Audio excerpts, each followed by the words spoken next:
It is 59.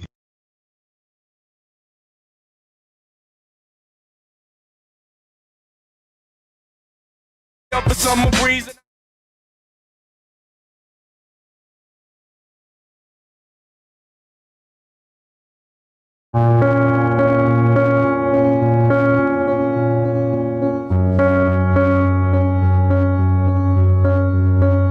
You spend your life in a dream that you can't escape, 'cause you live your life in a coma, you never awake. If you'd open your eyes, then maybe you'd see what's at stake. You're sleeping, you're sleeping. You make a lot of money and you live in a mansion and pretty much got everything that you could ever imagine. But you feel like even though you got everything in the world, you got nothing. So what you do then is you start going backwards. You run in a direction and you looking for something that isn't real. And all you know is that you just gotta have it. What you doing is sleeping and thinking that you're awake and not. And the problem is that you don't know what you're after. So you put everything that you have into what you do, hoping that one day maybe you don't have to feel like you're empty. But as you get older, a lot of weight on your shoulders is getting heavy. Then you look back and you start to regret things. You only get one life, and every time you look into yours, you feel like everything you have is a waste. And the problem and the reason you can never feel a hole in your life is because you were never awake. You spend your life in a dream that you can't escape, 'cause you live your life in a coma, you never awake.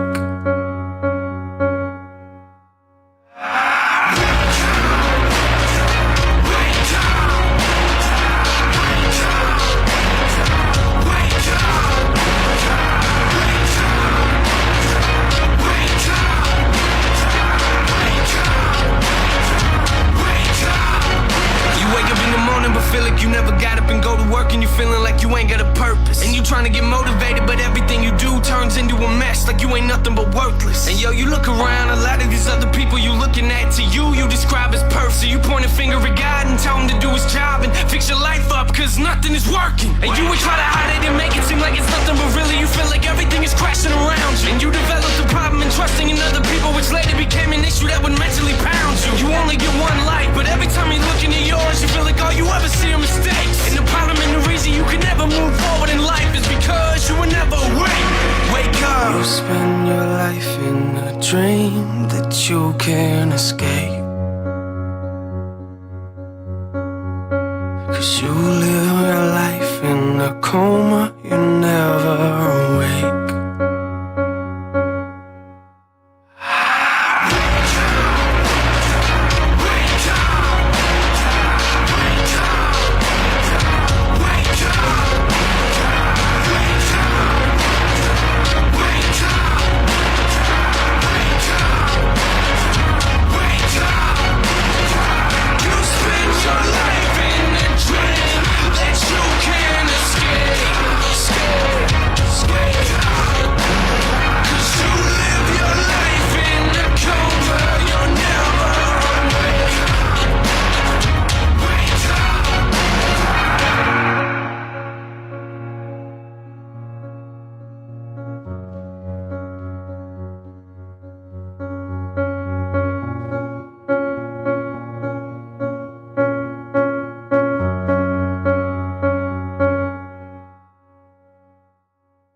Good morning. I'm here. Wake up. Wake up. Wake up. Wake up! Wake up! What is dark matter? Okay, we don't know. That's great. That's why it's called dark. It's exactly. Everyone knows all reputable information comes from random people on the internet. Tell me things, internet. The earth is flat. It's like school in your hand. Okay, dark matter is something we do not know what it is. We believe the dark matter is there, but we have never detected it. Well, what I'm afraid of course, is that there is no dark matter out there. So what one? There is no dark matter out there. We need to think really hard. Let me ask you something. When you come in on Monday and you're not feeling real well, does anyone ever say to you, sounds like someone has a case of the Mondays? No. No, man. Shit, no, man. I believe you get your ass kicked saying something like that, man. You have stolen my dreams, my childhood. Sounds like somebody's got a case of the Mondays. How dare you? And a happy Monday. Welcome to the IRONWORX, right here on freeworld.fm. Also live on the ironrealmmedia podcast channel, the backup channel to the ironrealmmedia channel. And we'll be here for a few more weeks at the very least. I've not even checked. We might have picked up 6 or 7 more strikes. Hell, I don't even know if the channel's still there. It could be long gone. Indeed. Well, good morning, gentlemen. Guten Tag. Howdy. Oh. How was the weekend? It was quiet. Yesterday got a little wonky. And Walt, I'm sure you can appreciate this. I had what they called one of those vestibular migraines. Fine. Yes. Although I did sort of get a little lucky in so much that it was one of the silent migraines. It was a silent vestibular migraine. It was really weird. Not the best. Kind of fucked me up the whole day. Like migraine hangover. I just woke up at about 3:30 in the morning, just pouring sweat. Dizzy. Pukey. It was bad. But no headache. I just had to spend the whole rest of the day trying to recover. And I'm about 85% now, so that's good. That is good. So I'm taking it the silent is that you get all the effects of it and not have the actual headache, is that? Yep. That's it. Okay. It's weird. Did you get I can silence my way through. got the auras, you've got everything. It's like, yeah, everything but the pain. But, well, I guess that's the best kind to have, man. Yeah, like I said, get lucky. If you got to have a migraine, let it be silent.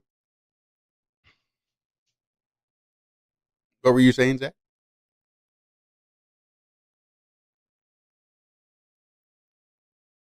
I'm not even sure. I'm not even sure either. Maybe nothing. Maybe I was hearing shit.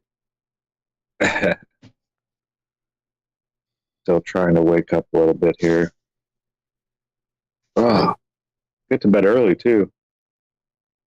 I woke up and I was just covered in sweat though, my whole chest.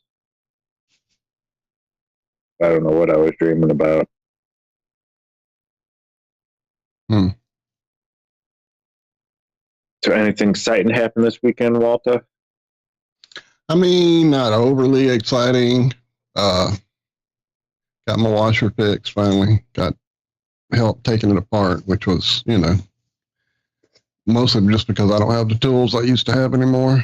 Never have reacquired my set after my sons dispersed it amongst all their friends' projects. So once my buddy John came by with his toolbox, we got it popped open and took it apart and reattached the tub balance ring thingamabobber and kind of rigged up the balance rods with some stuff we saw on YouTube just to make them last longer. So hopefully that'll help with my balance issues. It seemed to have. I did 3 loads yesterday after we got it done, or last night or whatever. So we got our balance one time and threw it against the side. And I just went in there and moved things around. So it looks like the fix, quote unquote, on those balance rods aren't quite working out. They'll probably have to be replaced over the next month or so. So that'll be the next project. But at least I can wash clothes now.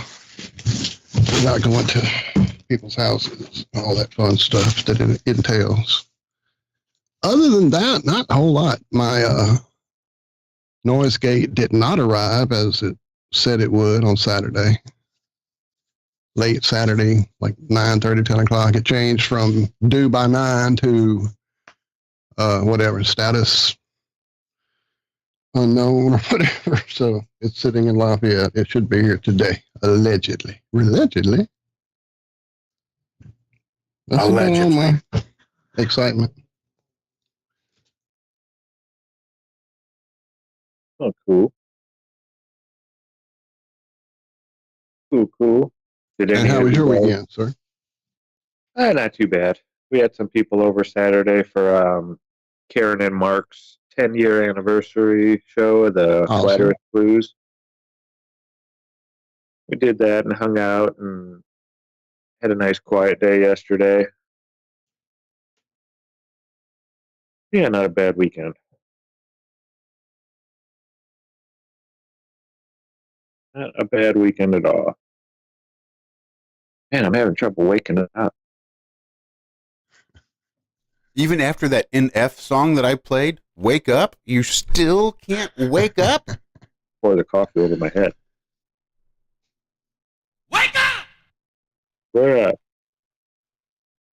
So did you see in San Francisco, they had one of those driverless cars driving around and a bunch of people just destroyed it? Did not. It was just trashed. So the uprising against the machines has begun. It has begun. I picture Queen Cersei as she is shamed and has to walk the streets. In what was that goofy show with the dragons and shit? I forget. I'm not sure.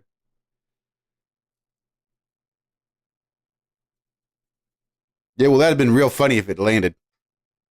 Yeah, I wish I could help you too. I'm not sure even at all.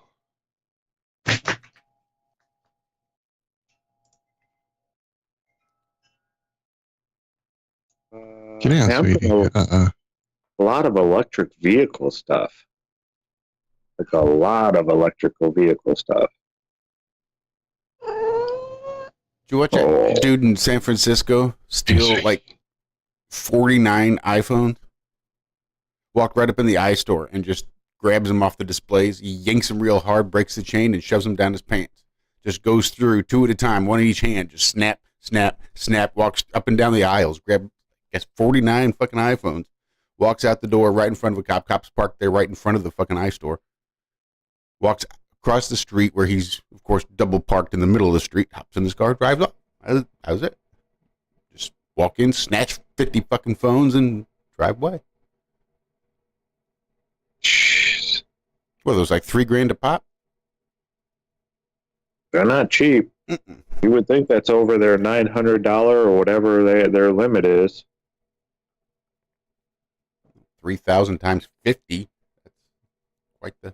Well, why do they have police officers? Yeah. In case the I know, they're not even protecting the corporate bottom dollar line there. I don't even know. Well, it just depends on which corporation they're protecting, whose policies they're enforcing. See, if we watch it and we get pissed off enough and we want to go storm the fucking Capitol, you'll find out exactly what those police are there for and what corporation they're protecting. Did you guys hear about Joe Biden? Yeah, isn't he the president or something? Didn't he make president recently? Sniff children? I think I heard about it. I don't know. No, the Department of Justice decided that he was unfit to stand trial because of his mental state. I guess last week. That's not quite how that read, I don't think. Huh? I'm not quite sure that's how that really came out. Not that he's unfit to stand trial. It's because he didn't do anything wrong. He's just a poor old man with a bad memory. Well, they said his memory is so bad that he can't stand trial. He actually said that he spoke to a guy that's been dead since 1996 while he was president. He said, when as president, I went over and spoke to so-and-so from France, and the guy died in 1996. They were asking him about his son, Beau. He was 7 years off on when his son died. Yeah. And they're saying that they couldn't get anybody to convict him because he's such a poor, elderly, old. Well-intentioned. One of the words that they used. Yeah. Well-intended, but just can't quite do it. Seems like you could get somewhere. There was a path. It was paved with good intentions. It led somewhere. I don't know where the hell that led, though.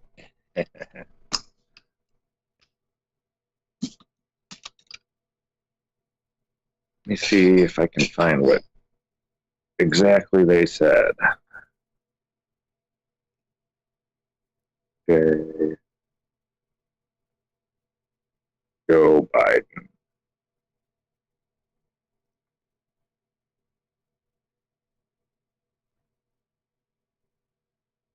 Biden's legal team, blah, blah, blah, blah, blah, blah. That's about right. You couldn't have said it better, I don't think. Okay. So no prosecution of Biden and classified documents case, DOJ special counsel says in report. The U.S. Justice Department released a lengthy report Thursday concluding that while President Joe Biden willfully retained classified materials following his time as vice president, he won't be charged with a crime. See, not that he's unfit to stand trial. They just don't think they could prosecute him criminally for it. At trial, Mr. Biden would likely present himself to a jury, as he did during our interview with him, as a sympathetic, well-meaning elderly man with a poor memory. Based on our direct interactions with and observations of him, he is someone for whom many jurors will want to identify reasonable doubt. It would be difficult to convince a jury that they should convict him. By then a former president, well into his 80s, of a serious felony that requires a mental state of willfulness. We conclude the evidence is not sufficient to convict, blah, blah, blah. Oh, yeah, he just willfully retained and disclosed classified material after his vice presidency. Okay, blah, blah, blah, blah, blah, blah, blah, blah. They said he did not remember, even within several years, when his son Beau died.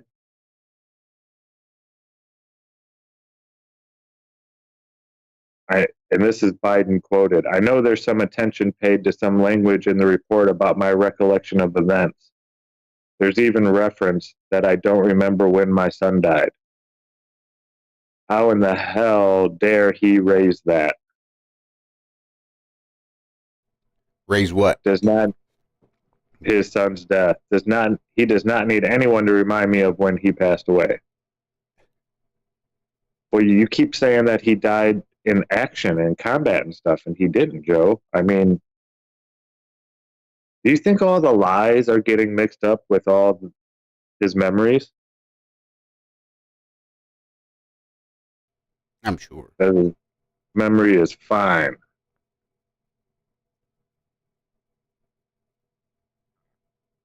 Just ask my son Beau, he'll tell you.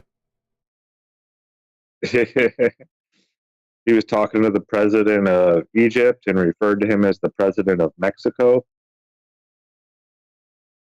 A little bit different there. It's hot. Fine. Whatever.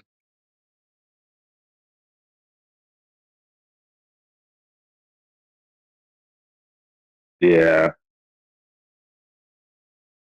Yeah.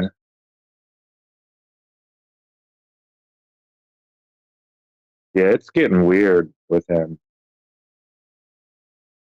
I don't know. They're saying he's not going to run now. He's saying he's running, but other people are telling him that his wife is committing elder abuse. He just sounds like Forrest Gump. I was running.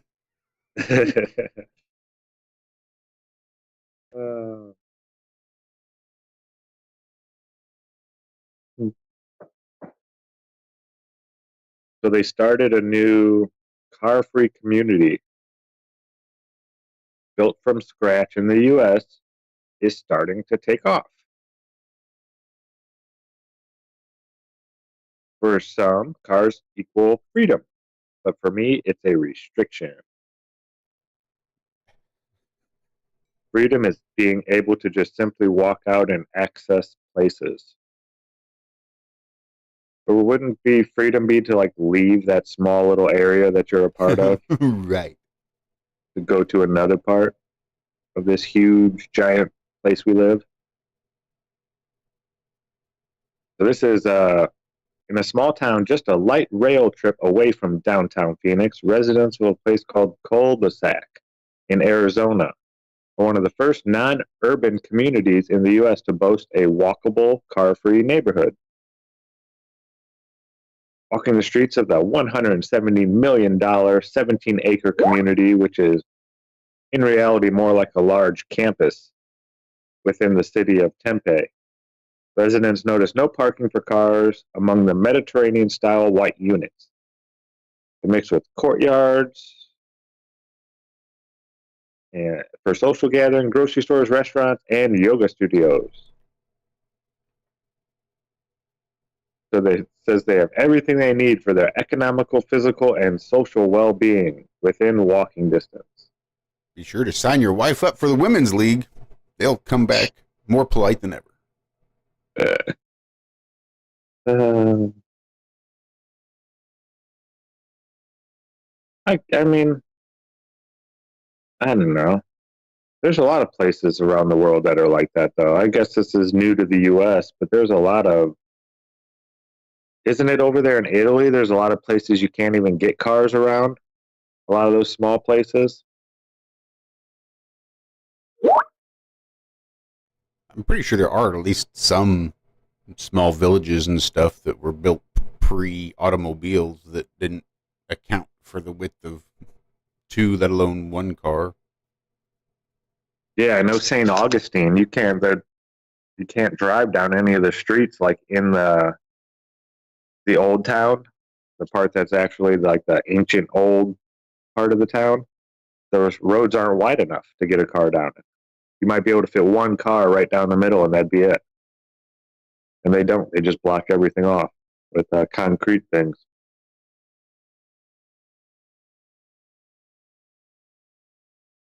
Yeah, I don't know. And then out in the middle of the desert without a car. I don't know. That's one thing I didn't like about the desert was it was so far in between where the water was, where you could see water. I don't know if you know this, but water is important. Eat it. I have heard that. What's going on in chat there, Walter? Oh, I'm sidetracked here. I got something going on with the kitten here. She has a weird little spot behind her ear, so I'm sort of sidetracked here trying to figure out what that is, if it's just a scratch or something else. So sorry. No, just petting her head, and when I rubbed across right next to her ear, I felt something. It was like, what the hell? So I got to looking and turning the lights on and everything else. So speaking of cats, though, if I can take a left turn, I did put a story in about apparently the first. Hey, baby, I know. I guess it's just a little spot. It doesn't really seem like there's even any like damage or anything. I don't know what it is. Anyway, first case of bubonic plague in like 8 years came from a pet cat, it would seem. Exactly. That's what I said. What? There was one? So it killed like, half the world back in the 14th, 15th century, but we have it like every 8 years now, and it's no big thing, apparently. I mean, just first thing that came to mind, like, oh, we had the plague, the fucking plague in like any place ever 8 years ago. Yeah, not a big thing. Rural part of Oregon, Deschutes County, a resident was diagnosed with plague. First human case in more than 8 years. Fleas carrying the Yersinia pestis bacterium. Household pets get infected when they hunt rodents, usually outdoors. They can then transfer the infection through bodily fluids, contact, etc. Cats are particularly susceptible to plague because their bodies have a hard time clearing the infection out, and they're more likely to chase and capture rodents. Much rarer in dogs. 2014, Colorado reported 4 cases of plague. Okay, so is it just me, or am I missing these reports at the end of days coming back? Anyway, 4 people have been in contact with close contact with an infected bull terrier. So the health officer for this county, Dr. Richard Fawcett, said the cat involved in the recent case was very sick, had draining abscesses, indicating a fairly substantial infection. By the time the owner realized they were ill and were hospitalized, it had progressed to the bloodstream, but the patient responded very well to antibiotic treatments. What else? Yeah, I mean, prior to this, Oregon's last human plague case was in 2015, possibly infected during a hunting trip, flea bite type situation. So on average, the U.S. sees around 7 cases of human plague each year. Hotspots are really the Four Corners region near the borders of Utah, Arizona, Colorado, and New Mexico. We still don't have a good handle on plague persistence in the environment. It's just so cryptic. It kind of disappears into these populations of rodents, and we just don't know what's going on out there.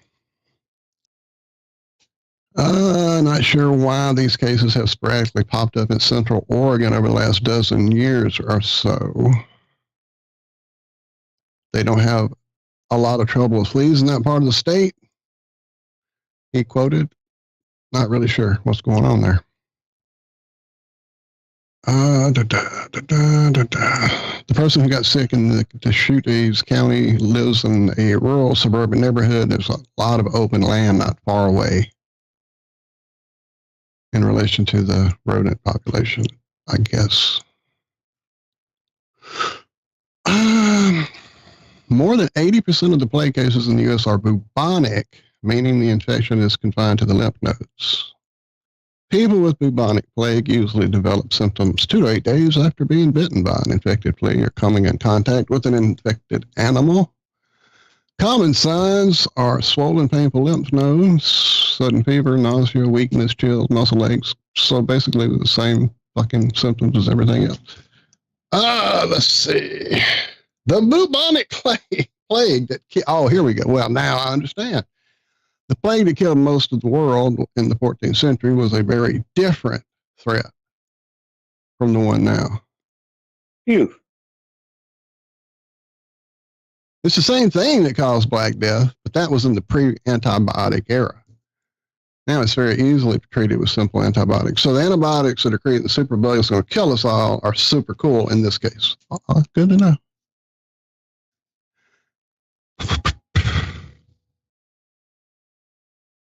So a Disney Insider came out.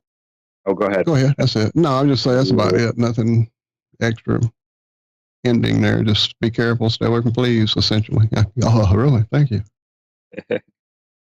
Did you know Walt Disney's head wasn't cryogenically frozen? Yeah, they frosted it in, what was that episode of Futurama? 3, 4? Anyway. Supposedly he was cremated, and that's all just a bunch of hoo-ha. His wife had him cremated. Yeah, 6 days after, allegedly. So what started that rumor? The fact that he was really into advanced technologies and he was looking into cryogenics before he died. So people just assumed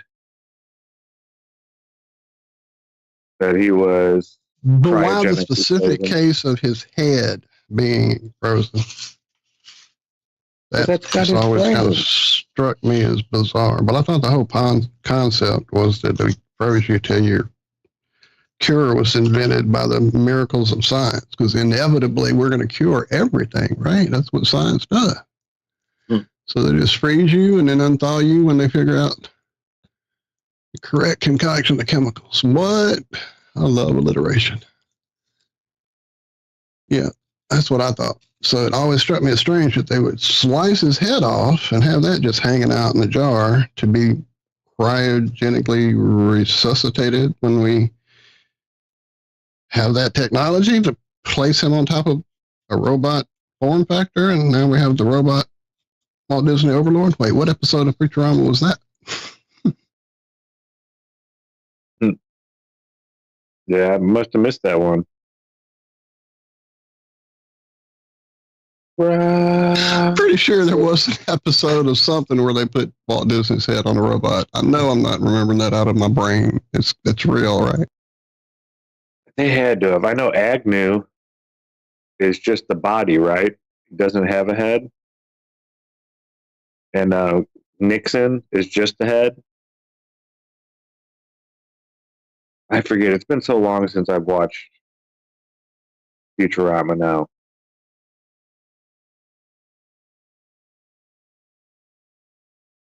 I don't know. Oh, it was Robot Chicken. That's what it was. I knew I'd seen it happen. Yes, it was a Robot Chicken episode. They put him on top of a robot spider thing. Well, gents, we are at that point. We are at that point. Hey, we did that. We did the damn thing. At least this first damn thing. In any case, stick around. We'll be back for more of the Ironworks right here, freeworld.fm.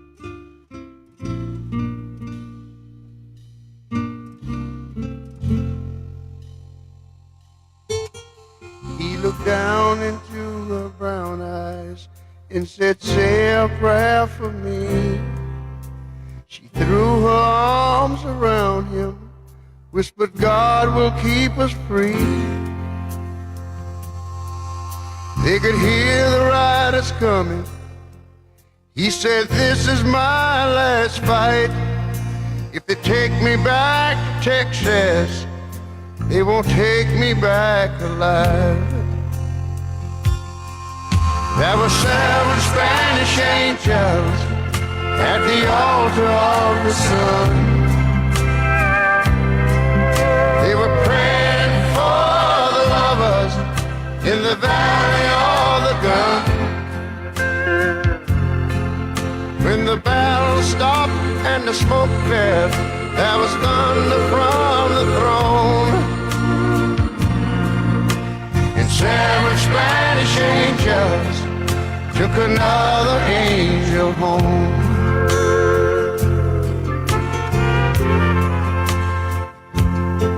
She reached down and picked the gun up that lay smoking in his hand. She said, Father, please forgive me. I can't make it without my man. And she knew the gun was empty, and she knew she couldn't win. But her final prayer was answered when the rifles fired again. There were 7 Spanish angels at the altar of the sun. They were praying for the lovers in the valley of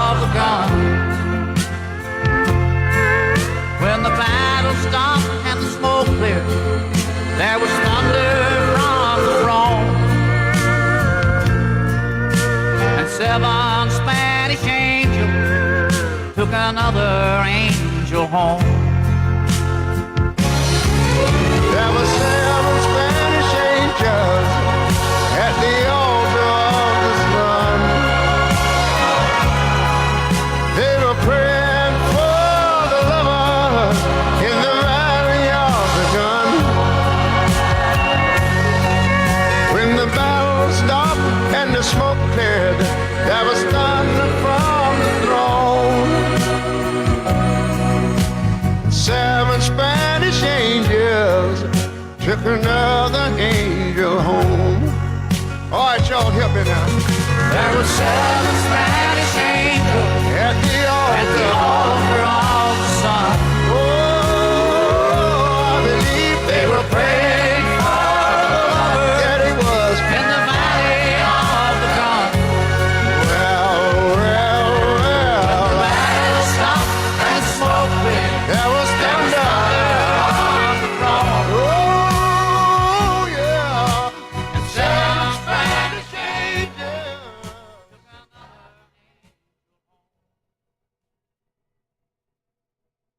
Shout out to everybody that was singing the Ray Charles Well, Well, Well part. You know, the 7 Spanish angels. Welcome back to the Ironworks. Nope. I know that song.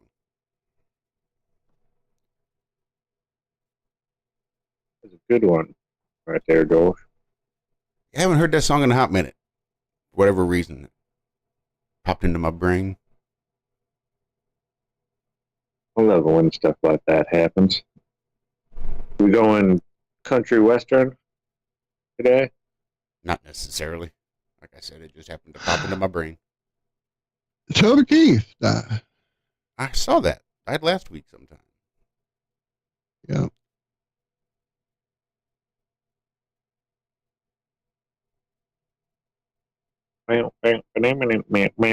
Randy Travis is going to be not far behind.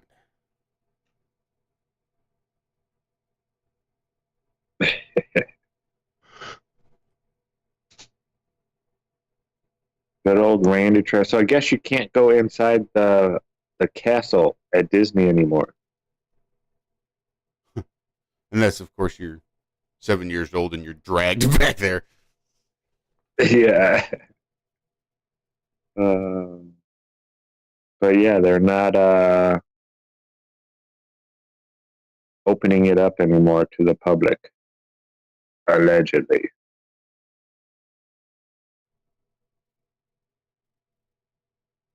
Allegedly. Seems weird to waste all that real estate. But whatever. It's like that. Well, I know they used to hold the 33 Club in there, right? I don't know. There was some club of like elites that would be able to go and stay in the castle. Let me see. Disney 33. Maybe you're really a secret undercover demole. You never really left that dungeon with the guys in the cloaks. And the whole story about your little voice screaming at you to get out, it's all just a ruse. And you really stayed there, became a member of demole, and now you're here undercover trying to spread misinformation about Walt Disney's 33 Club. I know it. So, Club 33 is Disney's most exclusive club at Disneyland, so not Disney World. The cost is $25,000 up front to be a member and $10,000 each year after that. Meanwhile, at Disney World, so there is one at Disney World, the cost is $33,000 to join and an annual fee of $15,000 a year after that. And is now open to the public. It used to not be. You just buy your way into the 33 Club now. I thought there was like a secret room in the castle, though. I really did. Seems like Errol, my buddy, that goes there like once a month. No, he doesn't like he used to, but they don't anymore. But it seems like he told me about trying to figure out a way to get in there. Like, you know, let me go see. Hang on. Yeah, Disney added new restrictions to parks. No longer allowed inside the Magic Castle. Okay, so this is from May of last year. So yeah, it's a little outdated, but it talks about, yeah, you're not getting in the castle except for one. Okay, wait. So no one's allowed inside the Cinderella Castle suite except for one exception, which is Cinderella. The miniatures. Perhaps no place more secret than the magical luxury suite on the 4th floor inside Cinderella Castle. Everyone can see the Cinderella Castle, but very few ever see the suite on the 4th floor. No booking requests are ever accepted. Lucky few who have stayed in that suite were invited by Disney Parks to do so. It's the most exclusive address at Walt Disney World, says Cinderella Castle Suite concierge Sean Marcich. It's something that no amount of money can buy. It's a very, very special experience. And there's like pictures of it and da-da-da-da-da-da-da-da-da. So yeah, that must be what Errol was talking about, trying to figure out how to get into for his wife's whatever, you know. He really is the one who wanted to get into it. Don't let him fool you. I've never seen a grown man more in love with Walt Disney than him. Yeah. Anyway, that's all I knew there was something like that. I knew about Club 33 as well, but it was, you know, like big money and elite and all that. But I thought there was actually like where you could buy in. A hidden room. Yeah, I didn't know you could buy in either. I thought you had to be, asked basically to get in there. It's kind of like the Masons, you know. You have to be invited. But now I don't know if the Masons are selling, memberships, but I know they're saying it's a lot easier to get in the Masons now because of the dwindling numbers over the past couple decades. Oh, yeah. They can't advertise necessarily, but they did make up a bunch of bumper stickers. Yeah. The number 2, the letter B, the number 1, the word ask, and the number 1. To be one, ask one. And I think that's how I don't think you've always necessarily been invited, but you've always had to ask. Like they don't advertise. You've got to know who to ask about. And I think they don't even recruit, you know. It's all by word of mouth. You know somebody in there, they tell you, hey, if you want to become a member, you have to go down to the lodge and ask to be a member. Nobody's going to come up and ask you. And it's crazy because anybody can go up there and do it. It's not like you have to know a member of the lodge. You can just go up there and ask to become a member. And a lot of times they supposedly would turn you down. And to see what your resolve was. People would come back the next day and ask, and the next day and ask, and the next day and ask, and then finally they'd get let in. Don't you have to carry some kind of flower up the mountain to them, or? No, I think you need black pants, black shirt, black socks, black boots, $200 for burial fees.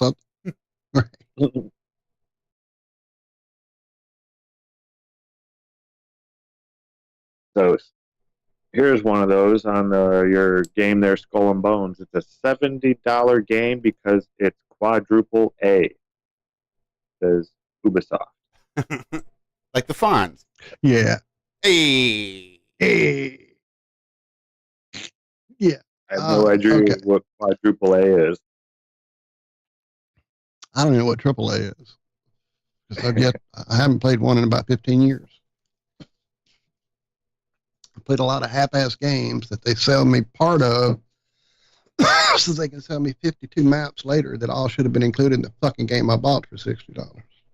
That's what made me stop buying games back in Halo 3 days.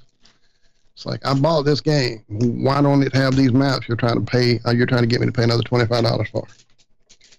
This is the game I bought. It should be a complete game. That was way early before all the microtransactions became the norm. But this one, I played the demo. And it starts out really like clueless. You're clueless. You don't really know what you're even trying to accomplish. But eventually you get to a point where you do get off the boat and like go into a world, and then it turns into a little bit more of a game than it was the first couple to 3 hours. And it got to a point where I was actually enjoying playing and wanting to advance my little boat. I was having fun. Never in any of that was I having $70 worth of fun. Nope. Nope. So it's not a quadruple A, is what you're saying. And that's it's not even a single A. Well, is quadruple A good or bad? Game. I guess he had. I would. They pay never 20. did delineate. I'd probably pay 30. What was that last one? So, well, they never did delineate whether triple or quadruple A was a good thing or a bad thing. Maybe it was supposed to be like $150 game, but because it's a quadruple A game, now they only going to charge you $70 for it. That's how much of a piece of shit game it is. They're not going to charge you the $150, only $70 because it's only a quadruple A. Or maybe it's going to be like a $30 game, but because it's such a kick-ass game, now they're going to charge you $70 because, by God, that's a quadruple A. Who knows?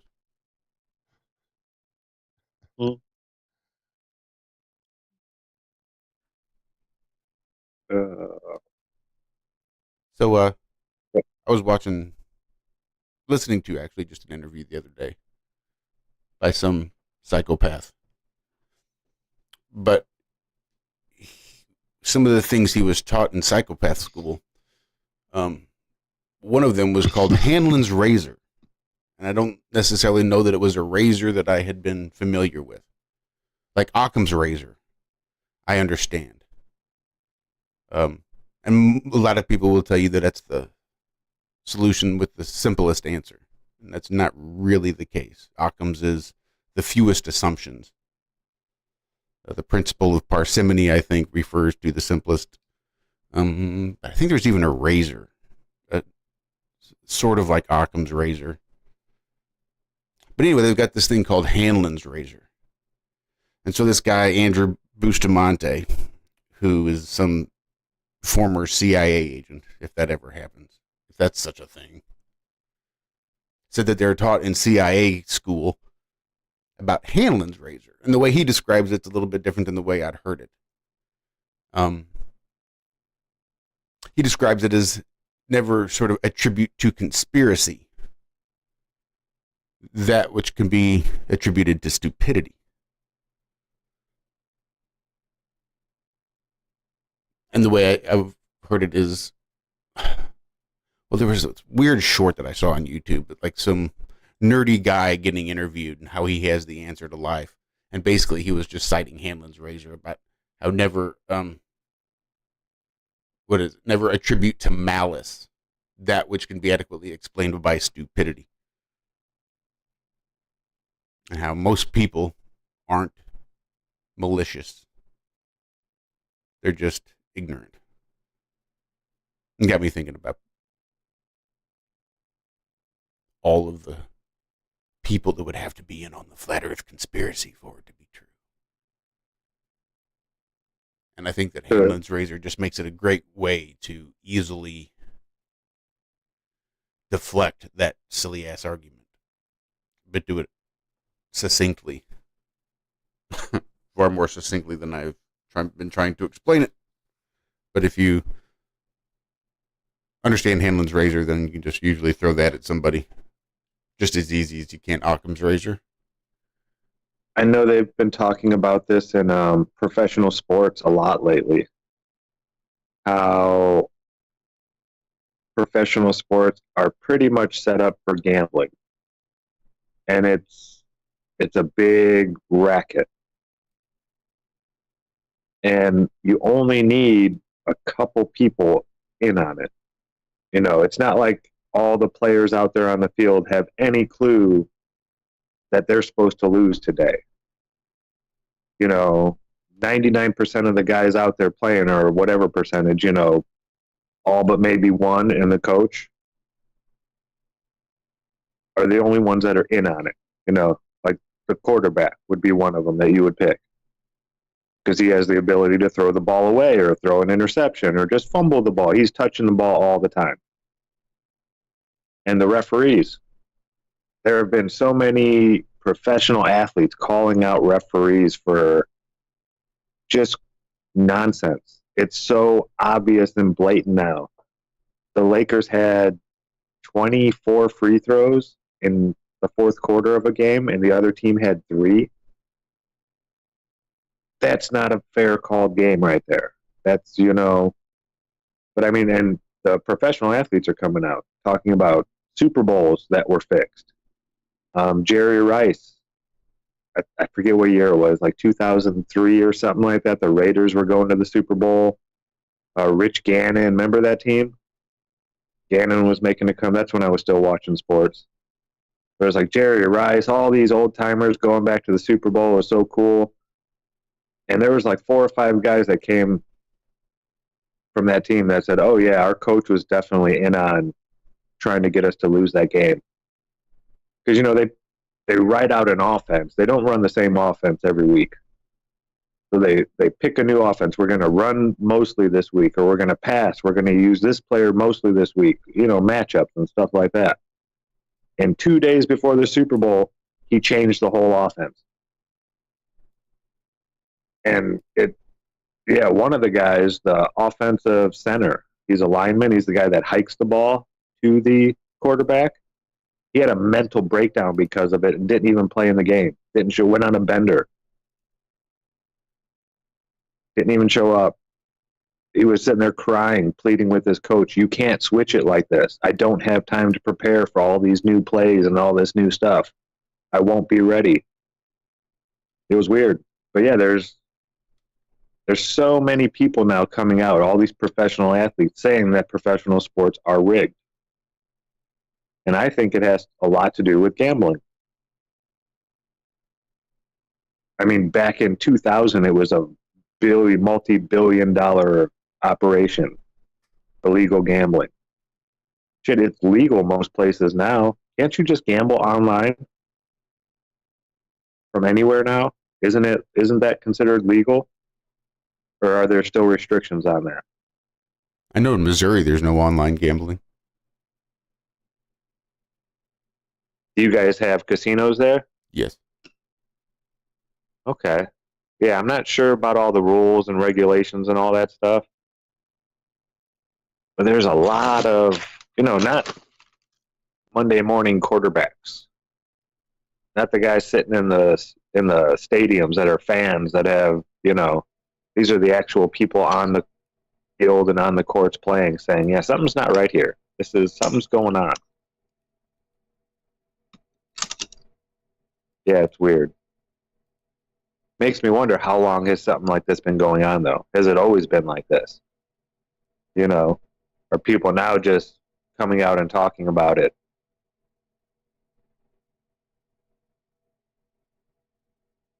I mean, that's a pretty big leap to make. That's like coming out and saying the earth is flat, right? Back in 2015. These professional athletes coming out and saying, oh, yeah, professional sports are rigged. That's crazy talk.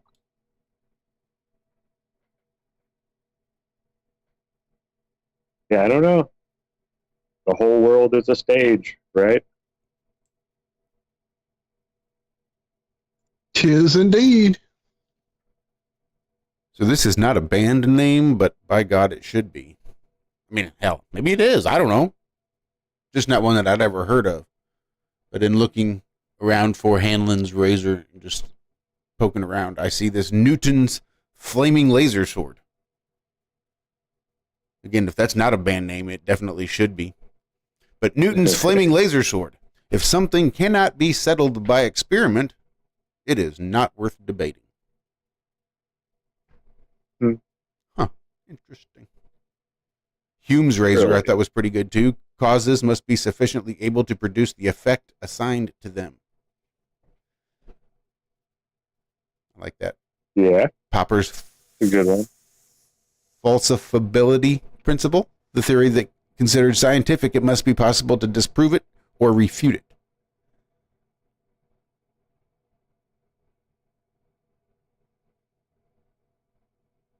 I like these. I've never heard of any of these. See, neither had I. I mean, some of them, even their definition for Occam's razor is kind of strange. It says entities should not be multiplied without necessity, which I sort of get, but that just seemed like an odd way to.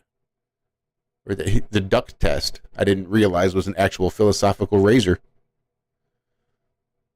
If it looks like a duck, swims like a duck, and quacks like a duck, then it probably is a duck. And Grice's razor. This is one that is really good, and probably one that I am definitely guilty of having committed multiple times, especially in my youth, because it just makes it so much easier. But Grice's razor says, address what the speaker actually meant instead of addressing the literal meaning of what they actually said.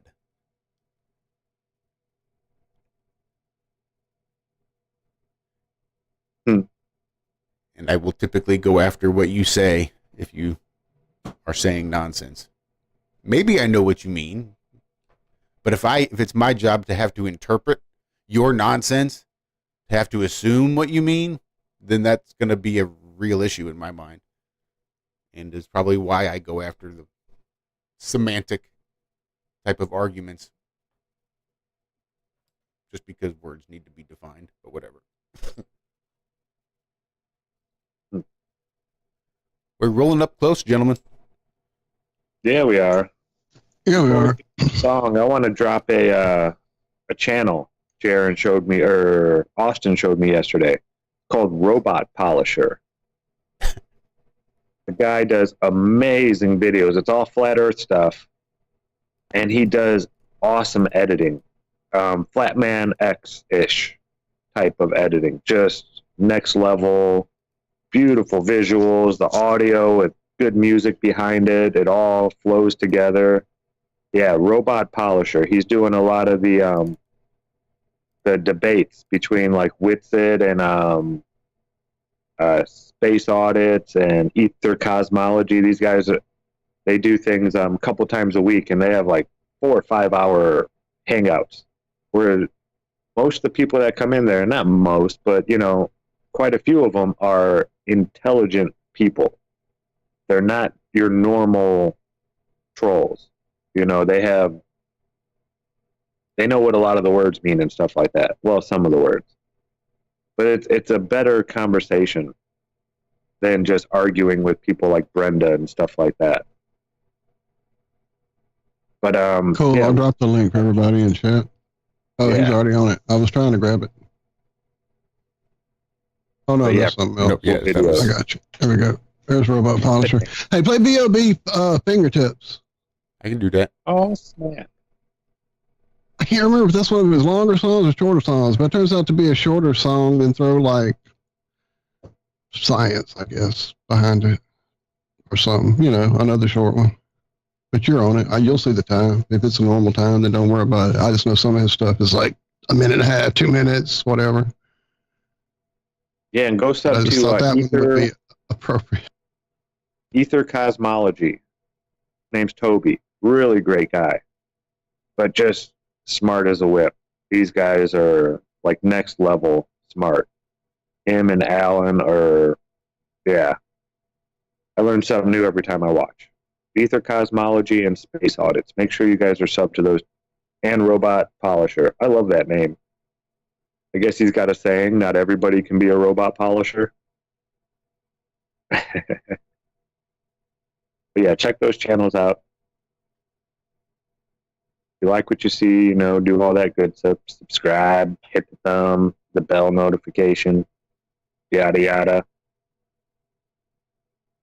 Yada, yada. So we ready for some B.O.B.? Yada, yada. I don't know. I got nothing coming up for fingertips. You can't find B.O.B. Fingertips. Nowhere. Seriously, on look Pandora. Up the Elements album. It should be on the Elements album. I haven't searched all of the internet, just the Pandora library. I don't know about Pandora. I do Spotify. Oh well, then I don't know. Y'all call something else, I guess. I find it someplace else. Ain't no thing.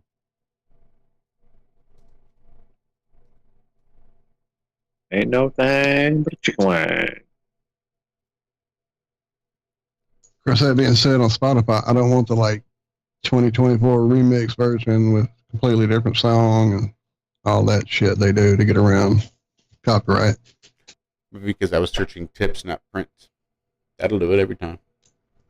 Did I say? What did I say? Pretty sure you said tips. We'll have to go back and I probably pull that. I probably did because I was reading a lot of things, and yeah, I probably did. Yeah, you're right. That is the correct title. It's all right. We did it just in time. Stick around. We've still got another half of it. Yeah, I can't read it. There's no words on it. Okay. What is for credits? I don't know what that means to play us out. What does that mean? To end the show? Yeah. All right, go. In 5, 4, 3. That's tomorrow, and that is it. 5, 4, 3. That's tomorrow, and that is it for us today. And we will leave you with a. I can't do it. We'll do it live. In his hands is God. We'll do it live. Do it live. I'll write it and we'll do it live. The whole world fucking thing sucks. Oh, this world is not what you think it is. This world is not what you think it is. Oh, this world is not what you think it is. The hand that moves on the fingerprint. Fingertips, word is at my fingertips. Reaper in my cuticles, police want my fingerprints. Count the fucks I give on my left hand if I was fingerless. Middle finger shit, tell the hookah girl to break some tips. Fingerprints identical to what genius is. Blame my temper, I don't say it unless I mean the shit. What's the difference between the critics and the hypocrites? Same difference between Republicans and Democrats. Facts. This world is not what you think it is. This world is not what you think it is. This world is not what you think it is. The hand that moves on the fingerprint. Oh. Why the cost of living so overpriced? Keep my lawyers on retainer like an overbite. When you the stoner type, a lot of weed be overhyped. Half a pound or more, a quarter won't suffice. You see what my composure's like? Been on the road for 40 nights, never make a hoe your wife, but these days hoe is life. Always got something in the air like poltergeist. There's your one, an activity, paranormal. I feel it in every corner, aroma of marijuana. By now this shit should be legal on every corner. That'll happen once they get profits off every grow of madness. I see Babylon and it's crashing. I'm asking why this was crafted. Who was the admin? The masses feel like we're captive in this contraption. I'm spazzing, I'm capping, stabbing. Salute the savage. Back. You and me, brother. In his hands, he's got the whole world in his hands. Oh, this world is not what you think it is. This world is not what you think it is. This world is not what you think it is. Am I the hand that moves on the fingerprint? And welcome back to the IRONWORX. Man, I made that just in time. It wasn't like it was a short song. It was over 3 minutes. I was going to say, let's just be a 3-minute song, man, because it definitely, yeah. It's like 3:06. Yeah. There you go. Oh. That's Atomic Down, but I think it was 3:06. I have to go pull out my mixtapes of these albums. I haven't listened in quite a while. So who won the Super Bowl? There was one? Allegedly. It says Usher was there. Well, of course. How else are you going to find your seats? The stadium's huge. Probably more than one. Probably like 30 fucking Ushers. Whoop-de-fucking-doo. You know, there was a guy selling pretzels there. Yay. So this says that he fizzles in Super Bowl halftime show. Is fizzles? That's not a good. That's good, right? Maybe it's like that's quadruple A shit right there. That is $70 game shit. Damn sure. Quadruple A fizzling. So he was battling initial microphone problems. Blah, blah, blah, blah, blah, blah. Usher has always done best and hope for this. Blah blah blah. Even when the ripped Usher stripped off his shirt halfway through and HER came out to offer some solid gold guitar licks. I don't know who her is. There was one? It's she, her. I know all these words you're saying, but I've never heard them used this way to make any sensibleness happen. So apparently her came out and licked the guitar. Here as I can tell. Right after Usher took his shirt off. What the fuck? So Her's extended stint on stage at Allegiant Stadium unveiled the staid mechanics of tonight's halftime show. It was clearly intended mainly to give Usher enough time for a costume change and the opportunity to put on roller skates. He was roller skating around. What? Your hero. This was gay. This was stupid till I saw him put on roller skates. And he got cool. So, I mean, what part did Beelzebub play in the halftime ritual? Because he's always there. They said Will.i.am was there. In City Showgirls. Performing, or did the usher show them to their seats? Oh, there it is. Alicia Keys was Satan in this one. She was dressed in red and yeah. So Usher was dressed in white, all white, sparkly shirt. Oh, he is the false prophet. Yeah, and he's standing next to Alicia Keys, that's all dressed in a red. What we got here? Oh yeah, I see it. All red. Yeah, you're right. I see it. And is that her apparently that plays guitar? I don't know. I don't know who her is. I don't either. I'm an old guy. I am. I'm like, I got my boomer burst guitars going. I play my big heavy open chords and my boomer bends. There are so many people who are showing up in the world of guitar that I don't even understand it. Like, what is going on? Anyway, sorry. I have a standards that is really hard to meet with guitarists, and these new people don't. They're only like quadruple A. Mm-hmm. They're not, exactly. And admittedly, I haven't heard any of their music. I don't listen to the radio. Well, joke's on you. Because they're all the way up to quadruple A. That's how good they are. There you go. Put her right next to who's the Kelly guy that just got a signature guitar, and I don't know, I can't remember his name, but yeah, don't know how he plays either. Somebody else that everybody talks about that I don't understand how they're a thing that plays guitar. Anyway, I'll stop whining about being old. Did they say in chat these kids today? I have no clue who even won the game, or if it was close or a blowout, or was it the Saints again? Did they? I think it was the Chiefs and the 49ers. Oh, that's right. We didn't have a devastating world-ending hurricane come and wipe us out this year, and then conveniently win the next Super Bowl. I forget. It's not that time of the year. Yeah, that was pretty funny. That's when I started thinking, okay, these are fixed. Never go, Rico, never go ass to mouth. Just as a heads up.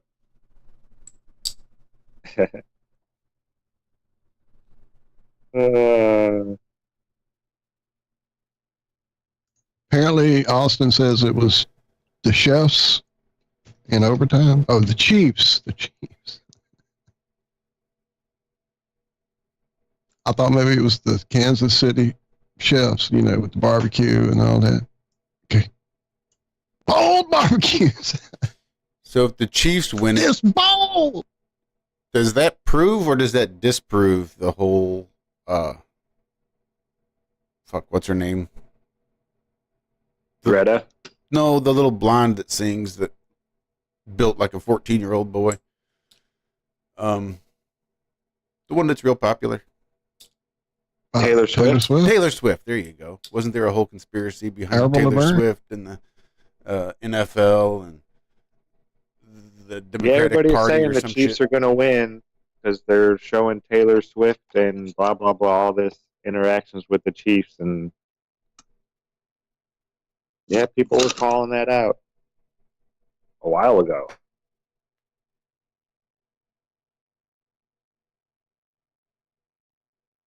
Yeah, it's just Indeed, it's on a plane. Oh, I'm sorry. I was No, go going to ahead. agree with Ona in chat that learning the guitar does take a lot of time and effort. And if you stop playing for 2 days, your fingers start getting soft again. Oh, yeah.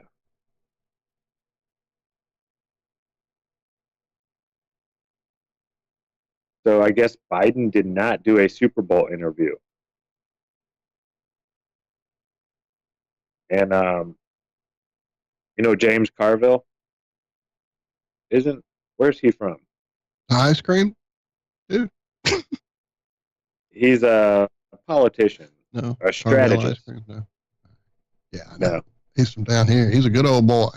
Yeah, I know he's a good old boy. I could tell by. I wasn't sure if he was Louisiana or Alabama, Mississippi. I know he's from down there. I think he is literally from Louisiana, I'm pretty sure.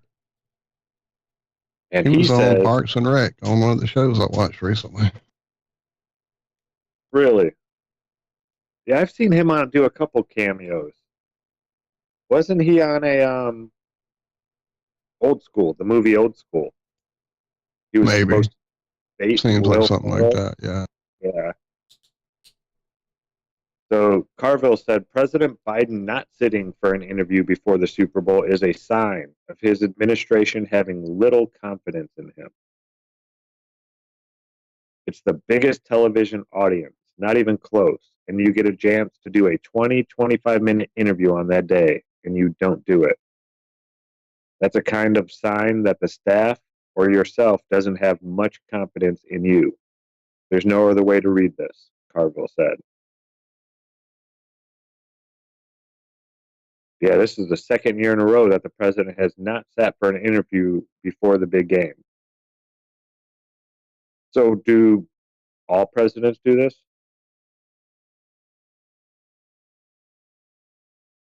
I don't know. I remember seeing presidents at Super Bowls, right?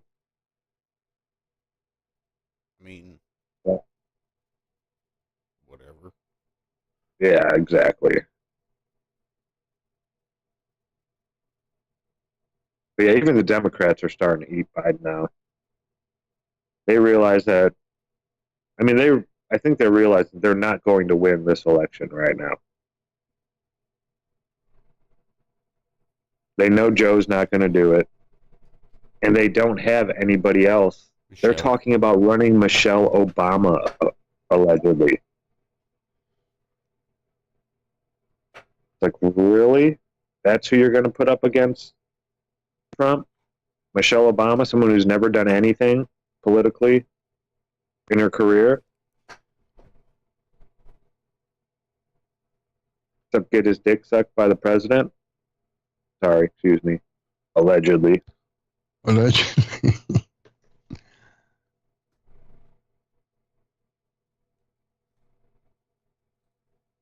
Yeah, the whole left thing, they just went too far. The pendulum, they let it swing too far, and yeah.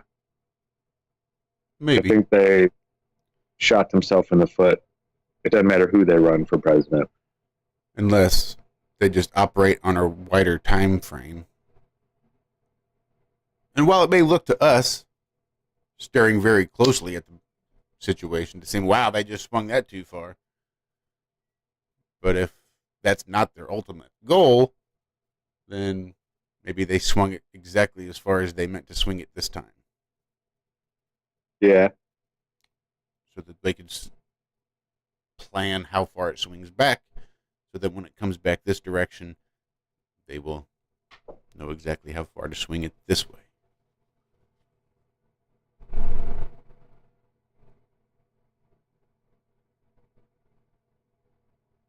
Yeah, I could see that.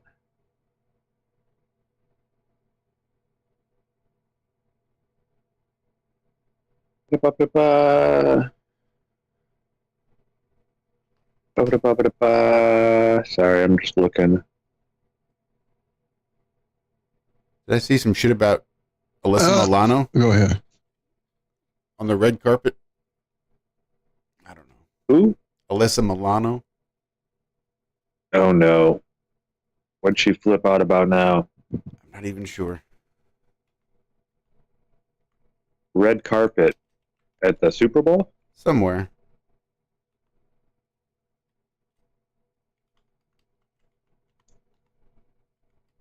But you Well, I mean, if you're going to do a dye job, you have to. You know how that internet goes. You just never can tell.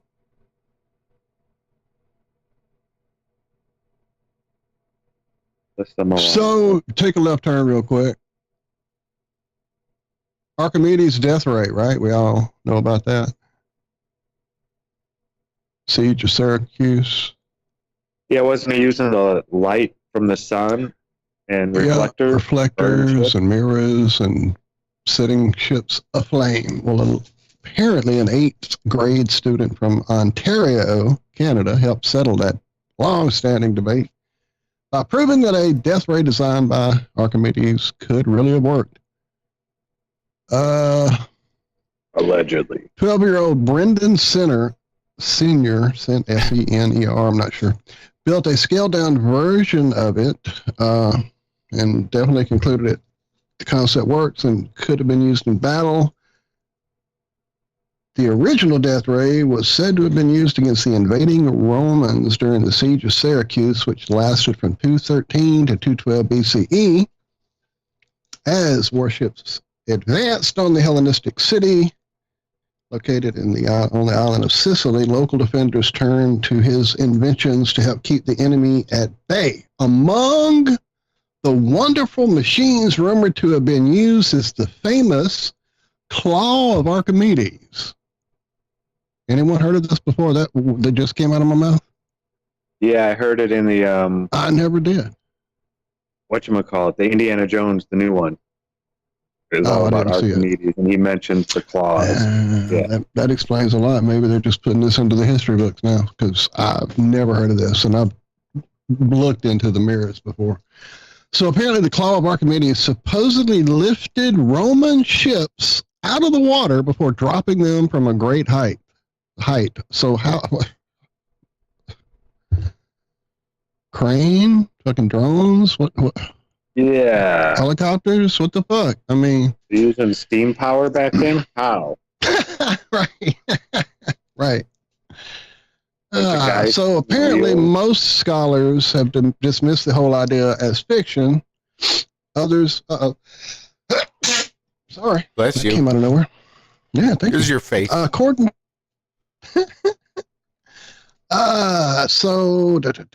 Famous death claw. According to the Greek historian Lucian, Archimedes also placed mirrors along the bay of Syracuse in order to focus the sun's rays on the enemy ships, causing them to burst into flames. Okay, yeah, I got that.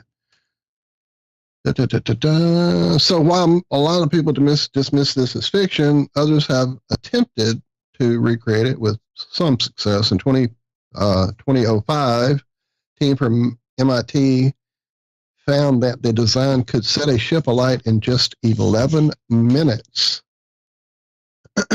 So with no enemies to vaporize, Senior settled for a tabletop version using a series of concave mirrors and LED desk lamps. He found that when he used the reflectors, he could focus a 50-watt heat source onto a piece of cardboard. The temperature would be raised by 2 degrees Celsius, 3.6, with each additional mirror up to a total of 3 mirrors. Adding the 4th mirror caused a massive temperature jump of 8 degrees Celsius, 14 Fahrenheit. When he repeated the experiment using a 100-watt lamp, the change in temperature with each mirror was up to 18 degrees. Anyway, doing the math, blah, blah, blah, the larger setup would definitely work, according to young gentleman here. What's his name again? I'm trying to find his first name because I keep butchering his last name. Brendan will be awarded Matthews Hall Annual Science Fair Gold Medal, the Physical Sciences Thames Valley Science and Engineering Fair Gold Medal, and the London Public Library Award for inspiring children's interests in science and technology. Go ahead, little Brendan. Get it, Brendan. Especially after you polish those mirrors just the way that Archimedes did so as to be able to so finely tune that focus. Good job.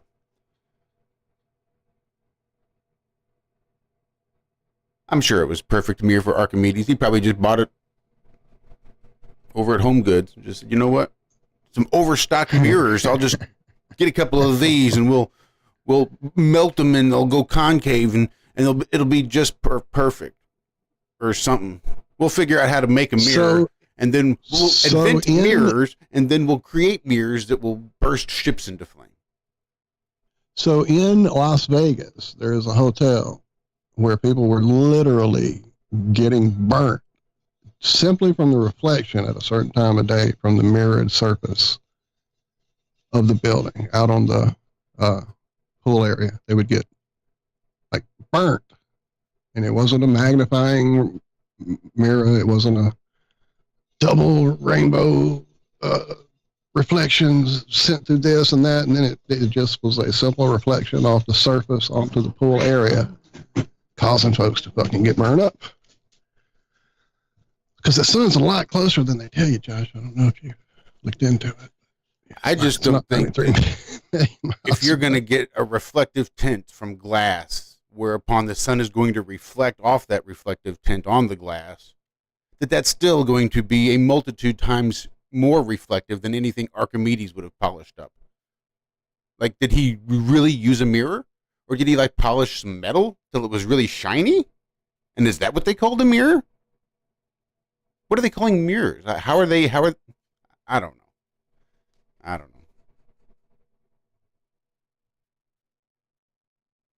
Maybe he was the first person to, well, I know you can shine sunlight through water, a bag of water, and get it to have a focal point. Start a fire. So maybe he figured something like that out. And it was more than just the mirrors. Maybe there was a little bit of helping in there that they're not privy to or writing down. I don't know. But yeah, just bouncing sun off a mirror doesn't seem like that would be enough to... I mean, it would need to be focal. It would need a focal point. It would need that, you know. Or, I mean, you could, if it's a really reflective mirror. Like, go to the bathroom and look at the mirror and see how reflective that is. That would probably work because it reflects so perfectly. But I don't think Archimedes had mirrors like this. So he had to create something that was reflective, or something that was large enough to reflect it, waterproof in so much that it would hold water and completely see-through, so that it wouldn't minimize that amount of sunlight passing through. Because, like, you can't start a fire with a water bottle. Well, you can if it's clear, but you can't if it's like a mountain or a root beer bottle. If it's a Mountain Dew bottle, if it's a green bottle, it's not going to start a fire. It's got to be clear, completely see-through. The more see-through, the better. Like, if you get it all dirty on the outside, not going to work. Got to have that clarity. Like glass, you need to be able to see through it. Again, like for the mirror, it needs to have that clarity, that high polish. Maybe I'm just wandering down a fucking rabbit hole for no point, but it just seems like, yeah, possible. Theoretically. I still don't know that it was something that would have been possible for them to do at that time. If so, yeah. How? You've seen some of the structures they built, right? Sure. What did I just see about a spiral lens? Is that something to do with this? It won't come back to me. No, it's not in this story. I've already scanned through looking for it. Something about a spiral lens. Let me go look it up. Hang on. That'd be cool. Wonder if that would actually spiral the light to a point. Oh, it's a lens for your eye. It clears visions. 4 days ago, Washington researchers have developed a spiral-shaped lens that maintains clear focus at different distances in varying light conditions. It works much like progressive lenses used for vision correction, but without distortions typically seen with those lenses.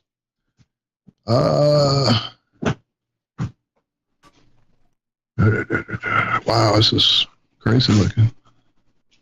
Here, I'll show y'all a picture.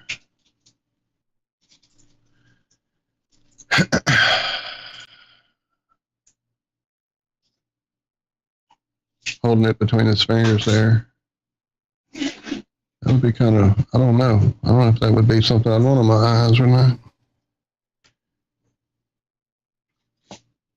Anyway, spiral lenses. Man, that seems like something else, though, that I've seen in relation to light and focusing it. And is that what they use in lighthouses, maybe? What you doing, crazy? Why are you eating my mic stand? You ain't so crazy. She is. She's literally chewing on it. How silly girl. What's wrong with you?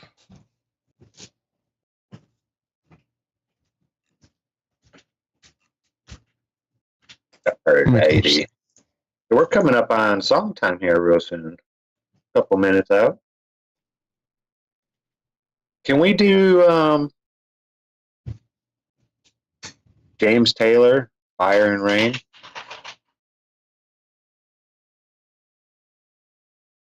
I love that song. That's like Michelle's favorite artist, I believe. Michelle has good taste. I mean, you know, I have to agree. Yeah, you do. Luckily, I'm in a position, like Missouri, where I get to disagree. What's so special about James Taylor? You wrote Fire and Rain.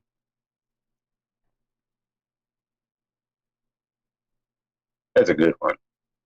Actually, I saw a girl sing it at in Denver at the first Flat Earth International Conference I went to, the karaoke night they had. And I started crying. She was putting so much soul into it. I wasn't like bawling or anything, but I couldn't. I was just, tears started coming. And I was just, wow, this is amazing. Yeah, it's one of those songs that's always got me, especially when people sing it with, put some soul into it. Yeah, I'll never forget that. I've seen fire, I've seen rain. Seen sunny days that I thought would never end. Yeah, good tune. I'll say this much. James Taylor is definitely quadruple A in my book.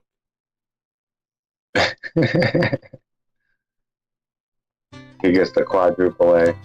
That's it. Stick around. We got one more segment of the Ironworks coming up right after this. Just yesterday morning, they let me know you were gone. Suzanne, the plans they made put an end to you. I walked out this morning and I wrote down this song. I just can't remember who to send it to. I've seen fire and I've seen rain. Seen sunny days that I thought would never end. I seen lonely times when I could not find a friend. But I always thought that I'd see you again.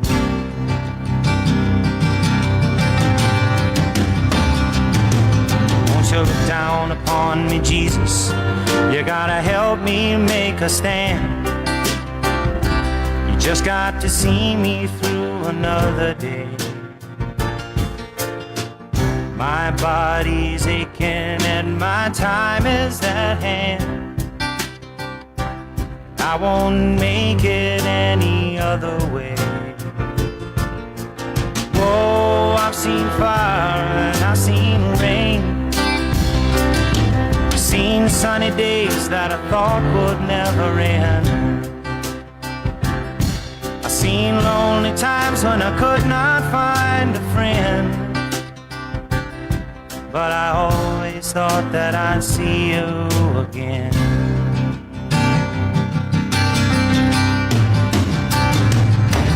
Been walking my mind to an easy time, my back turned towards the sun. Lord knows when the cold wind blows, it'll turn your head around. Well, there's hours of time on the telephone line to talk about things to come. Sweet dreams and flying machines in pieces on the ground. Oh, I've seen fire and I've seen rain.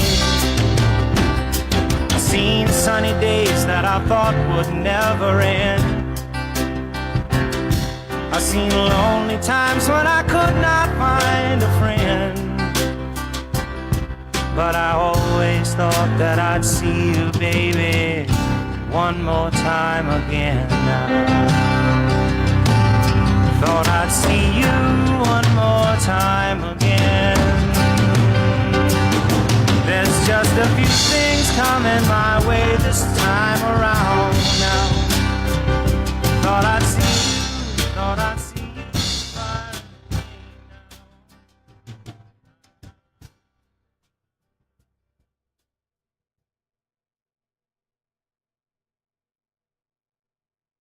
That was Fire and Rain by James Taylor. That was a quick one. It did seem quick. It definitely did. 3 minutes, 21 seconds.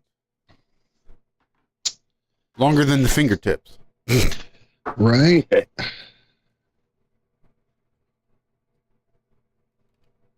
Okay. That whole thing of the song having to be 3 minutes, that drove me nuts growing up, because I was a person who always had the album, because that's what my uncles and cousins and mom, everybody had. Yeah, we had 45s as well, but we also had albums. And generally, that's what would happen. Somebody would come out with a good song, you could buy the album and learn what else they were about. And the deep cuts were almost always better than the fucking shit on the radio. But the songs that you did like on the radio, if you paid careful attention, in the 70s for sure, if a song had a guitar solo in it, they would either edit it out completely or edit it to a very shorter version. Kiss put out Detroit Rock City as a single with the song Beth as its B-side. The single version of Detroit Rock City is seriously truncated. There's shorter solos, breakouts in it. The whole section gets skipped, the solo, and I knew that because I had the Destroyer album and knew the song originally from that album. But the flip side became the big hit, so it really wasn't a big deal. But they were still doing that as recent as Alter Bridge, when they put out their Open Your Eyes single off of their first One Day Remains album back in 2000, I'm going to say 3-ish, 4-ish. The song we heard on the radio missed about 3 to 4 seconds of a guitar solo from Mark Tremonti. Now, it wasn't like a 5-minute song that they cut down to 3.5 minutes. and it wasn't a significant reduction in time the song was on the radio. But for some reason, the last passage of his guitar solo, where he kind of bends it out to a little bluesy thing, they completely cut that out of the song on the radio. That's on the album.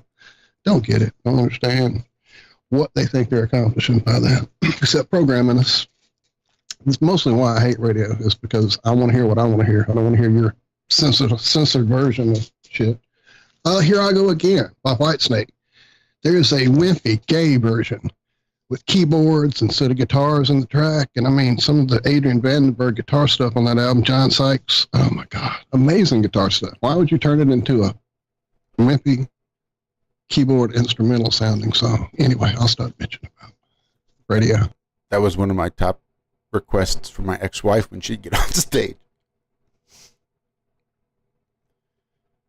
What else? Dead and Bloated. That was another one. Fuck, I have to remember. There was another one. It'll come to me. Dead and Bloated.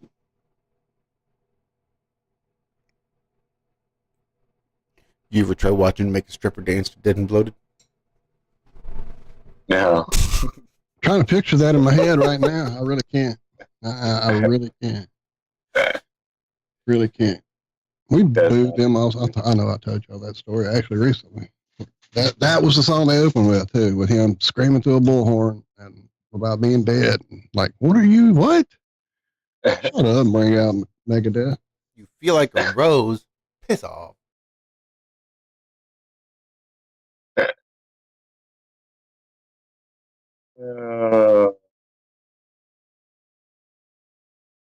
Got about 20 minutes left. Anything coming up this week? I haven't heard about any debates or anything like that happening this week. Oh, me either. Well, Jaron's always doing debates now, and well, apparently football's a big thing. Are there any more football games coming this week?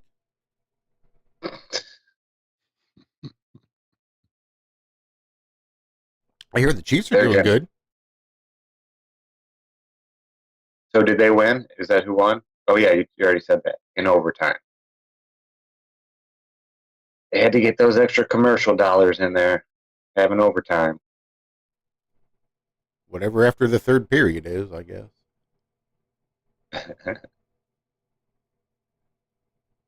Well, how many innings do they normally have in that? I don't know. I think it's like cricket. They have innings, maybe? I don't know. Do they still do yoga around the seventh inning?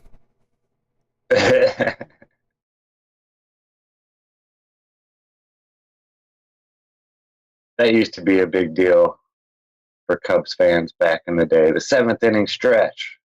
Harry Carey would sing "Take Me Out to the Ball Game," half lit.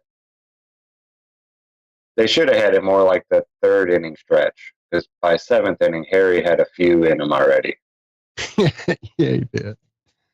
Dude, I love watching Will Ferrell do him. It makes me speak. It's so fucking funny. And they don't allow that anymore. I don't think they allow announcers to drink at all anymore. There's not nearly as many bloopers as there used to be. Oh, speaking of announcing sporting events, sorry, this just came to my mind. I meant to ask this when I was watching the show and then never did and just forgot to. But someone who might be from in the UK area, when they are watching football over there, soccer to us, why do the announcers have the microphones like stuck to their lips? Like that's what it sounds like when they're talking, because the microphone is up in front of their mouth, touching their mouth. That's what the fucking announcers are. And this is recent, that Ted Lasso show. And I was watching it, and that's how they announce football over there, with their mic up against their mouth. So I don't know. I don't understand it. Does anybody know why they do that? Can they explain that to me, please? Can I guess? Okay. I'm going to make a completely uneducated guess. And I think they do this a lot in radio too, the way I understand it. It's just all about the over compression. They compress the fuck out of the announcer's voice because the crowd is going to go fucking crazy sometimes.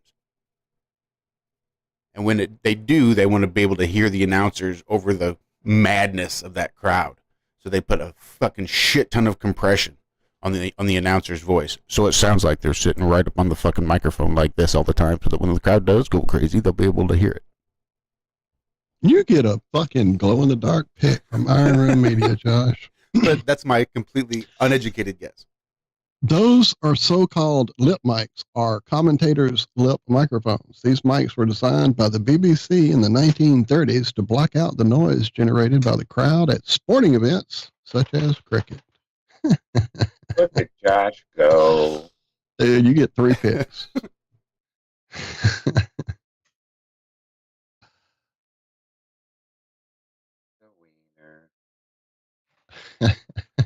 I'm a wiener.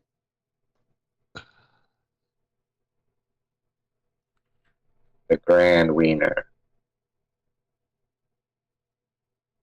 Oh, man. Yeah, I was thinking about songs that were pretty long, but they would still play on the radio. There was a few of them, at least up in the Chicagoland area. They would play L.A. Woman in full, which is like a 7-minute song. It's crazy. Right. That's when the that's when the DJ either needs to go take a dump or is heading out to the back door to smoke something, cigarette, bowl, joint. Yeah, that's a break right there. That's a break song. That one, Fairway. Riders on the Storm is another great one. Another great one. Stairway is a good one to throw on when you need some time. Freebird. Yep. Another one.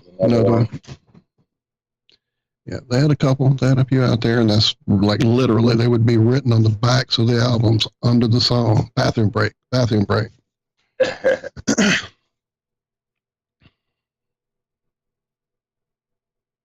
Yeah, even DJs got to go sometime too, huh, Josh? I'm sitting there picking a 3-minute song. Josh is trying to get ready for work.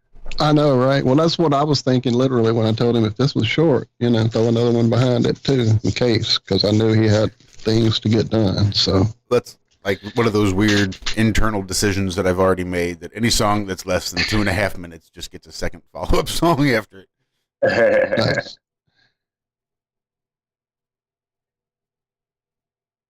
How it's gonna be.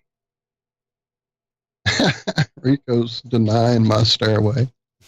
This is before the Forbidden Tones song. Yeah, before Wayne's World, right? Sorry. Stairway. Denied.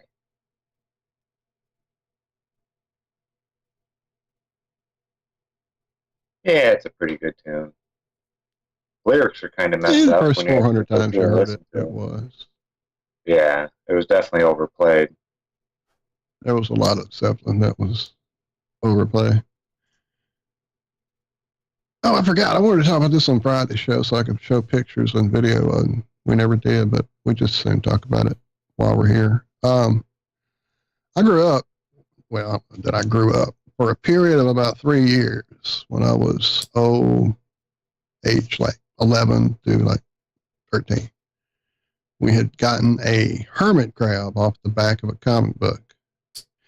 Yes, you could get living animals sent to you through the mail from the backs of comic books. There's a famous story of 2 boys actually sending off for a live monkey and it coming to their house and getting lost up in the rafters.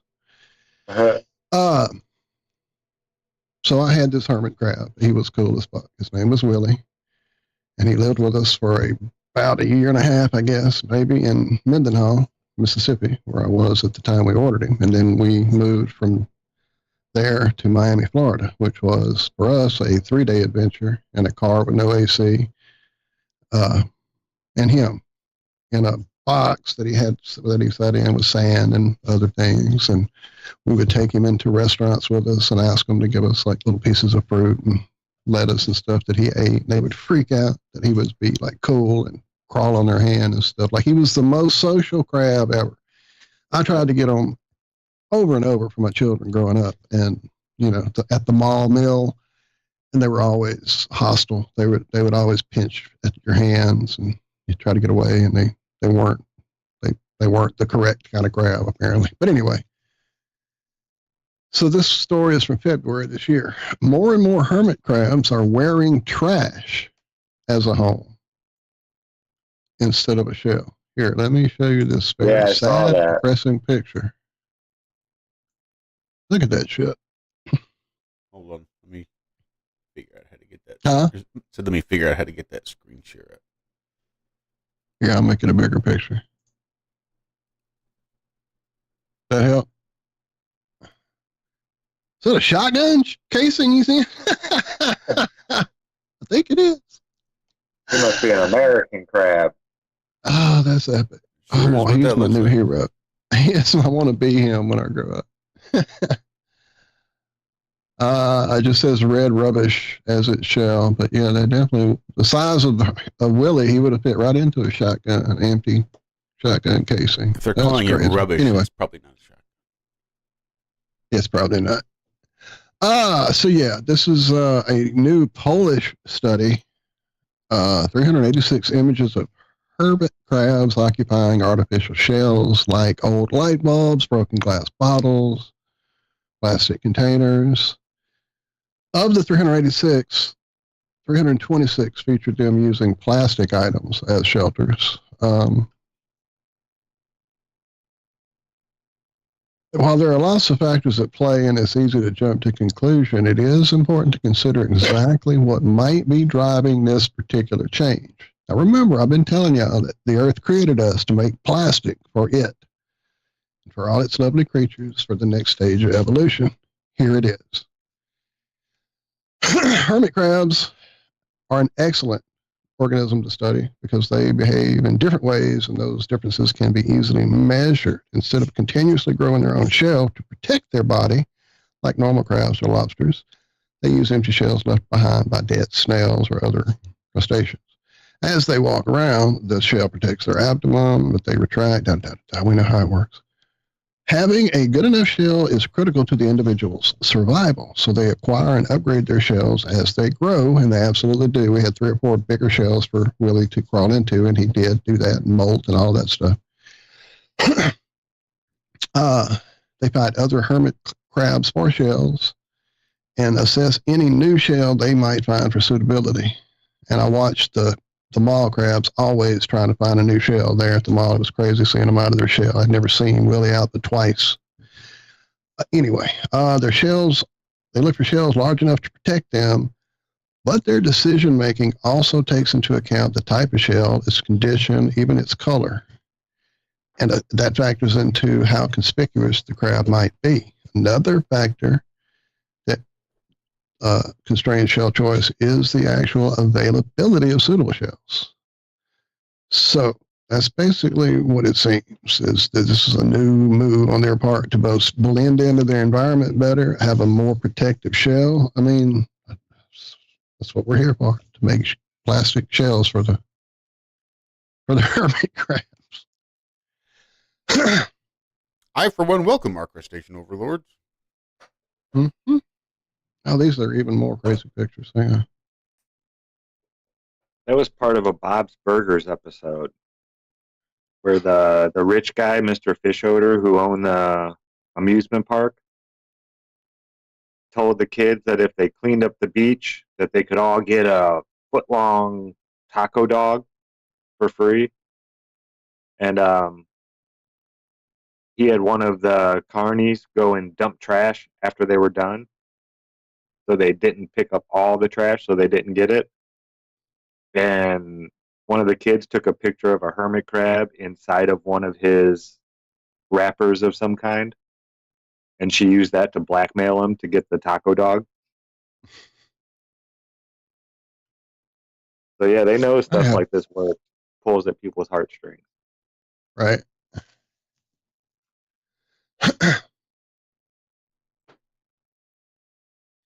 There was a video on this somewhere. It was a little tiny crab inside the top of a Bic pen. Remember the like blue and black tops of the Bic pens? But again, It's we're like on the that radio. crustacean at your house, Walter. Those little tiny crustaceans that have like a, it looks like a piece of bark. Yeah, it looks like a piece of bark just standing up and walking along. They're so weird. I had never seen a crustacean that small before, but you could see its little legs popping out of the bottom and stuff. Yeah, teeny At the tiny. one Flat Earth meetup that I went to here in Louisiana, the park there beside Lake Pontchartrain, they had one. I think it's probably in that video that I made from that day here on our channel or on my channel, wherever it is, or over on our real channel, I guess I should say. But yeah, it definitely is crazy. The video shows how just insane they look. I saw one here not long ago walking along the edge of the, like, railing around the outside of our steps back there. But by the time I came in and got my camera, he had either fallen off or moved on. So if shells are where do shells come from? Secreted. Like one animal make a shell and a bunch of other ones go use them? Because the hermit crab just goes and grabs whatever's around and uses it as a shell. So who make like the conch shells? What creature creates that? Conches. And how do they do it? So I know snails secrete theirs. They literally secrete basically like calcium and stuff, and it hardens around them. That's how a snail shell is formed, and that's why it is formed in the Fibonacci spiral or the golden ratio, whichever one you want to call it. I'm going to guess that the nautilus shells are grown by the nautilus as well. I'm going to look it up. Yeah. Mantle tissue is located under and in contact with the shell secretes protein and mineral extracurricularly to form the shell. Huh.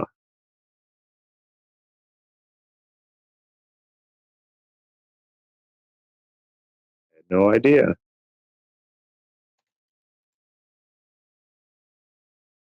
How do conches make their shell? So they make their shells using calcium and carbonate ions from seawater, supposedly.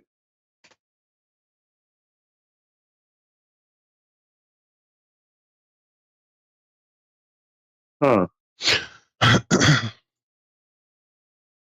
That's pretty crazy. That's wild. So it's like a conch. It's not really saying. The nautilus is literally building it. That's what it's saying in this, what is this, Nature? AskNature.com thing. Nautiluses live in the South Pacific, hundreds of meters beneath the ocean surface. They make their shells by mixing sugars, proteins, calcium, and other minerals, then adding the resulting crystallized material to the lip of the existing shell. It's crazy.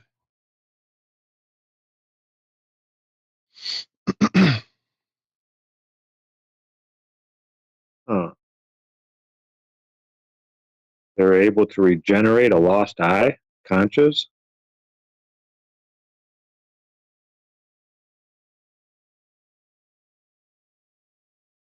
They use 1 foot to hop along the bottom. Wow.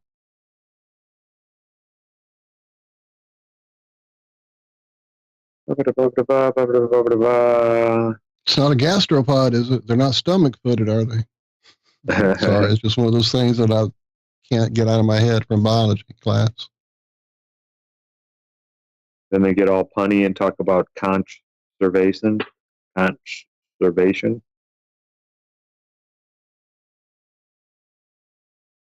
They do, but only when it's their turn to talk. It is the mollusks that are stomach-footed. Gastropods. Thought it was.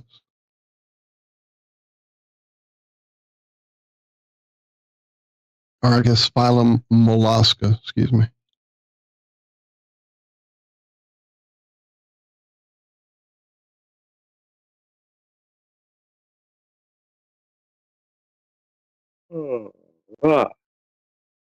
And now that's what a place to go, like eat weird little vegetables on a plate with some kind of mist gas that you inhale, right? That's what a gastropod is now.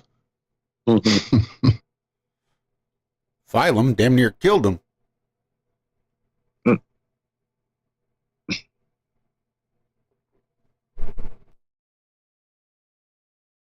Did you hear that they miscalculated the global warming timeline? Clues have emerged that reveal a much hotter history than we thought. Right.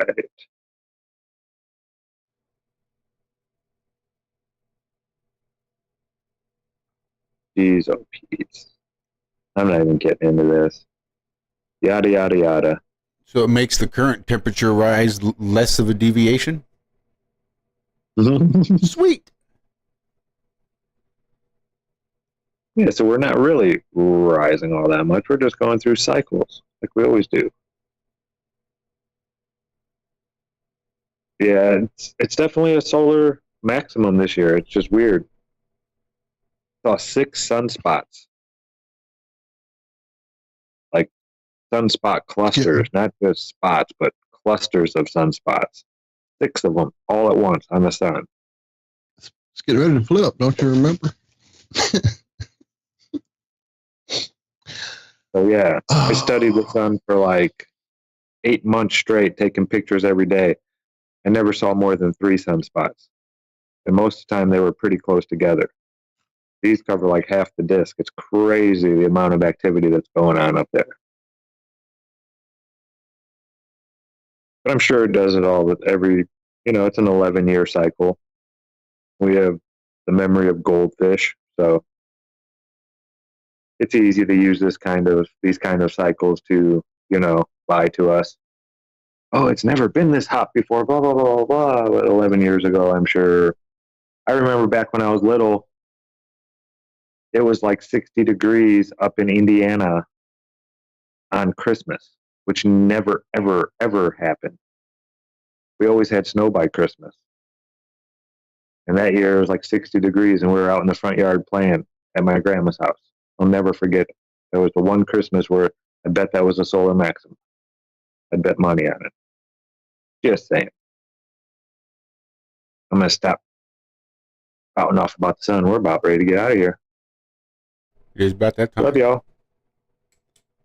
We are indeed. Thank you all. Absolutely. Thanks for hanging out with us this morning.